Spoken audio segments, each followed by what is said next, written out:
Hey guys, Marcin here, bringing another Dragon Ball Z Dokkan battle video, and so this is a video that I have been looking forward to making basically since SLUG came out and we saw his 200% leader skill, and then of course when we saw the 5 characters revealed for the heroes lineup for this year. Obviously there was a little bit of disappointment with that later part, but of course the big thing was seeing the Demigra and Fu, and the fact that they would of course be demonic power characters and therefore be able to be run on SLUG's team, get the buff from his domain, all that good stuff. And so yeah, we are going to go ahead and try out the team here.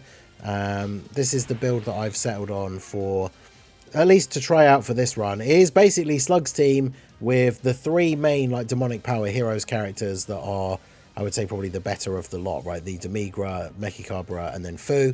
You could probably throw the free-to-play STR Toa on here, but you have to remember that when she's not on a full crossover team, she obviously doesn't get as much of a buff to her stats. So obviously she can then end up being a little bit of a liability defensively against like bigger super attacks and stuff, and then just kind of relies on dodge. I mean, to be fair, I guess, as a floating free-to-play support unit, big boss super attacks are always going to be doing big damage to her, even on a full crossover team, but it is what it is. So, we got Demigra. Now, the thing is with Demigra and Fu is obviously the fact that they are not on Terrifying Conquerors or Space Traveling Warriors, which means they do not get the full 200% leader skill from Lord SLUG. But they should still be pretty good. Obviously we want to try and prioritize. We've got a lot of things going on in the team that we kind of need to keep track of, right? So like Janemba needs to attack a certain number of times to get built up, SLUG needs to attack to get built up, but we also want him to get hit so that we can get his scouter effect. So maybe for turn 1 I should have put him in slot 1, but it's always better to let him get a little bit of build up first before he starts having to tank like a bunch of hits. Especially against like an AGL enemy, but you know, we'll see how we get on. We'll float off Janemba here so that he can be the slot 1 on the other rotation should we need it. I do have Easy A Bojack on the team.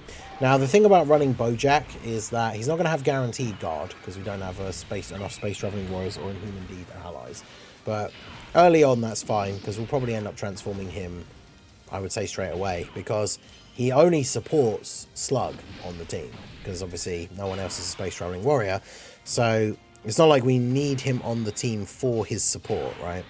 So he does actually share revival with Mechikabra, which is funny because Mechikabra only has big bad bosses with Lord SLUG. Revival is what, an extra 2 key and attack and defense 5%. We'll take it. So we can take a few hits here with them. I want to try and get a decent amount of orbs for Mechikabra, so if we do that, although that does mean we don't get the 2 rainbow orbs, which is unfortunate, but we probably won't survive. They probably won't survive this turn, so SLUG can get a couple of hits here. It's only 4 total, unfortunately, so it means no scouter activated in the first turn. Sometimes it is nice when you can get that like scenario and then you can just have this. I think, was there 5 attacks in slot 1 on the first turn? They did super straight away in slot 1, so it probably was better that I didn't put my 55% Lord SLUG in slot 1 on that first turn, but either way we'll try and let him get a bit of build up here. Bojack obviously not guarding on this turn, so would be a bit awkward for him to take a super, but we didn't. And then Mechikabra only got 5 orbs as a nuking style unit, obviously not going to do a crazy amount of attack, but he is an infinite attack stacker as well, so he's going to get some build up. I think this is the perfect turn to let SLUG take these hits, right, with the physical phase. So we can go ahead and do that, grab those for you, and then I guess it doesn't really matter for food, does it? So we'll just grab these. So SLUG takes a hit, then he can get some attacks off. I think SLUG got hit once on the previous turn, this one, and I think there are 3 attacks upcoming after he attacks, so he only has to get hit 5 times, so he should, unless he dodges I guess, but mine's 55% so he doesn't have any dodge. After this turn his scouter ability should be procced, and then Demigra up to 17.7 million here. Remember, he gets a 170 lead from SLUG, but he does get buffed by the domain, so that does help quite a bit, right? Because he's not getting the full 200% lead, but he's getting the buff from the domain. Same applies to Fu. No 200% lead, but the domain helps him out. He, of course, is an infinite attack stacker as well. The more supers he does within the turn, the more he builds up damage reduction. And then, yeah, he's able to finish them off with an additional normal. He builds up crit chance as well, so he finishes them off with the additional normal crit. And then, of course, if we're running double slug, the first slug domain runs out, and then the second one activates straight away. So we've got pretty good rotation here. Janemba's already at 729k. Slug's already at 828. So I think we will just... I mean, there's no reason not to start stacking now with Bojack, I guess, right? Because Bojack is an infinite attack stacker. So let's just go ahead and transform Bojack. Like I say, he only supports Lord Slug on this team. So there's really no reason to keep him, like, untransformed in this particular build. I mean, honestly, you could almost argue as well, there's no actual reason to run him on this team. But, you know, I think he's good. He's a strong unit for the team, but he's not a demonic power character, so he doesn't get the buff from the domain. He links decently well with Slug, and he is a solid EZA, like good defensively, hits hard, so he's good for the team. But like I say, I mean, you could throw him off and throw on like STR Toa or Int Toa, get that extra heroes unit with the demonic power buff as well. Be nice to see, like, if we do get some of the Xenoverse EZAs or something like that as well. Maybe get some other crossover demonic power characters on here. But yeah, I mean, you can fill that final slot with any other demonic power character of your choice. I mean, it's not technically a demonic power heroes team anyway, right? Because Janemba's not a demonic power character, but very, very good on Slug's team. Slug should be able to eat this pretty well. I mean, I don't remember which one this is on the rotation. The friend one's 79%. Mine's 55, yeah. So post super with the 66% damage reduction, obviously very good. And then Bojack just starting straight out. No support. Remember, he's not getting buffed by the domain, and there's no support unit on the rotation. Just dropping an 18 million attack stat. Pretty good. And then straight into 20 as well with the orbs. You get the guaranteed additional. So is that going to be, yeah, one turn the STR Gogeta? I'd love to see that. Okay, so Tech Gogeta. He can be a bit annoying. Oh, God. Have we got the scouter for this slug? Yeah, okay. Well, we can't put... Oh, God. We can't put Mechikabra in slot 3, I guess, this turn. So I suppose we're doing this. It is a good rotation for Mechikabra and Demigra, but I'm not sure... Not sure how this is going to go. Demigra is a solid tank. He does lose some of his damage reduction after he attacks. So he has, what, 60% damage reduction? So I'm not sure how well this is going to go here. Let's see. Let's do that. I mean, I guess I could have floated off Slug. But, I mean, we'd still be in the same boat where he has to take a super after he attacks. So it doesn't really matter whether... Demigra's in slot 1 or slot 3 on this turn, right? He has to take a super after he attacks, regardless. And with the attack lowering for the normals, because obviously Gogeta can be attack lowered, and Mechikabra lowers attack and is going to get a guaranteed additional super. We should be able to tank the normals fine. 200k. That could be a bit sketchy, because what's our actual HP on this team? 572. Yeah, I don't know if Demigra will actually be able to survive the super at the end here. Mine does have full dodge, but he's dropping a 19 million attack. I mean, if he crits and gets an additional super, that could be GG, but... Ooh, he's going for it.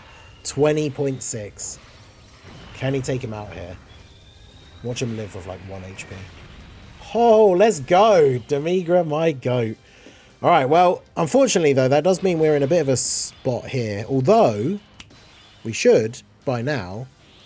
Yeah, there we go. I was going to say, we should, by now, have our boy Janemba ready to go with the Rage mode. So, perfect. Because this will cancel out the super attack. We might still end up getting AoE'd in the next turn. But cancelling out the super attack is obviously very, very big here.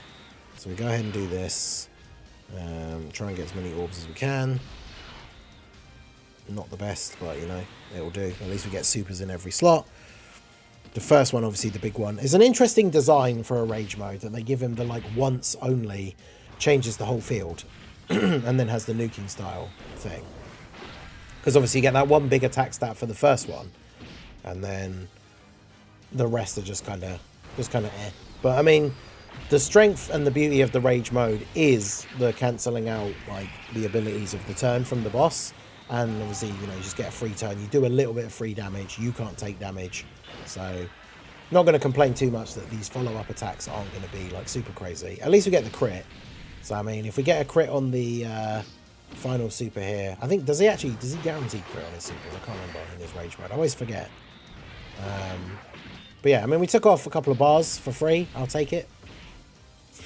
Look at those normals that would potentially be doing 2.6 million damage to a physical enemy, because obviously the rage mode characters just have no stats, at least when it comes to defense.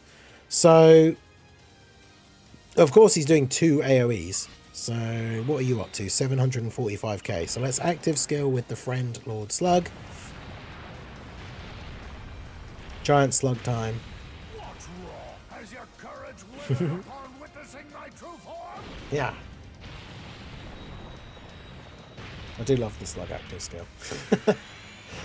That last bit that still shows up when you skip it, it's just great. It's like, hello. Right, so as long as Fu actually dodges, we should be fine here. Because there is the possibility that Fu doesn't dodge, and then it goes badly for us. But hopefully that won't be the case. I'll go ahead and do that. Get the orbs. Full HP. Janemba and Slug should take double digits, or Slug will take 0. 137.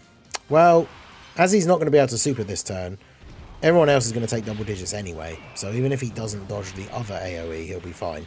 And then once he gets his attacks off, he'll tank for double digits. So I think we should be okay here. Because yeah, even if he doesn't dodge the AoE, like he'll take 100 odd K again, but we'll still live. Yeah, Slug takes double digits. Fu still didn't dodge. Bruh. 17.9 for Slug as well. Good stuff. Slug is such a fun unit. He came out at such an awkward time, because like he really is a banner that like a lot of players should have skipped, but he's such a fun unit and his team's really good. So it's definitely one of those awkward gacha moments where it's like, yeah, you really shouldn't have summoned for him, but he is awesome and super fun to use. So Fu, I think on this team doesn't really do a crazy amount. Like obviously he's not getting a ton of links, so obviously his attack stats aren't crazy here. He does build up, of course, because he is a stacker, but I mean, once you get like 3 or 4 supers off, right, that adds up to about, well, he did like 18 million attack stat worth of supers by doing 3 separate ones. And then after attacking, he tanks for double digit damage, so that's fine. But then the domain runs out. Where are the attacks going to be? Oh, he's going to insta super in slot 1. Are you serious? Can the slug active kill him here? 55% slug though, with no domain buff. Yeah, he does. Let's go. Who cares about your super in slot 1? Crit on the active skill. Let's go. So there you go. There's the Slug team with the Demonic Power Heroes characters. Definitely a fun team to run. Obviously, there are still a little, it's not the perfect team. You're not going to take this team build into every single event like Janemba and Gogeta, Goku and Frieza for JP players, or when it comes to global. You're not going to take this event into that team and just get like a 100% win rate. But, I mean, it's a fun team to use.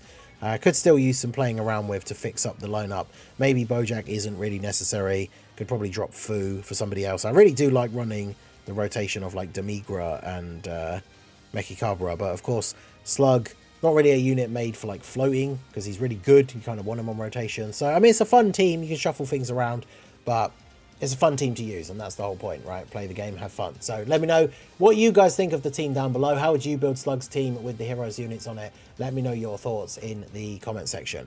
So that is going to be it for the video, guys. This has been the Masked Ningen. Smash that like button, subscribe to the channel if you are new.